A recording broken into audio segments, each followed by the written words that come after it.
Dalam tutorial kali ini, kita akan lihat cara menggunakan fungsi tukar beli dan pembelian tunai dalam Easy Retail POS. Mari kita mulakan dengan tukar beli dahulu. Tukar beli ialah proses di mana pelanggan menukar item lama untuk mendapatkan diskaun bagi item baru. Contoh dalam video ini ialah pembelian gas baru dengan menukar tong gas kosong. Untuk menggunakan fungsi tukar beli, pergi ke skrin jualan dan tambah item yang pelanggan ingin beli. Kemudian, tekan check out. Di halaman check out, klik butang trade in di bahagian tengah. Pilih item yang pelanggan ingin ditukar dan masukkan nilai tukar beli.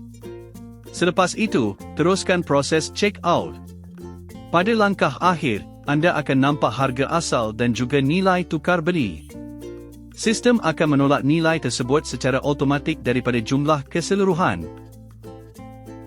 Kemudian, buat pembayaran seperti biasa. Pada resit, akan tertera perkataan kontra, yang bermaksud nilai item yang ditukar telah ditolak daripada harga asal. Seterusnya, kita pergi kepada fungsi pembelian tunai. Fungsi ini digunakan apabila pelanggan atau pembekal membawa bahan kitar semula ke kedai untuk dijual. Peniaga akan menilai barang dan membuat bayaran kepada pelanggan. Dalam Easy Retail POS, pergi ke menu Cash Purchase. Kemudian, klik New Cash Purchase untuk membuat rekod baharu. Pada halaman ini, pilih item yang dijual kepada anda dan timbang item tersebut. Pastikan berat atau kuantiti yang ditimbang adalah selari dengan sistem Easy Retail POS. Kemudian, klik pada Supplier Info.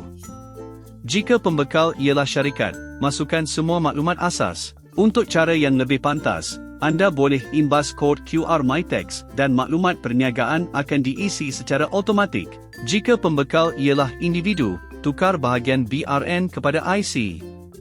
Anda juga boleh menggunakan fungsi imbasan MyCard OCR untuk mengisi maklumat peribadi dengan lebih mudah. Dalam video ini, kita akan menggunakan fungsi imbas QR Tax My Invoice untuk syarikat. Setelah maklumat diisi, tandakan juga pada require self-bill e-invoice. Selepas itu, teruskan dengan proses bayaran seperti biasa. Untuk menyemak semula transaksi, pilih tarikh dan klik butang load. Itu sahaja tutorial kali ini. Nantikan video seterusnya untuk lebih banyak panduan mengenai Easy Retail POS.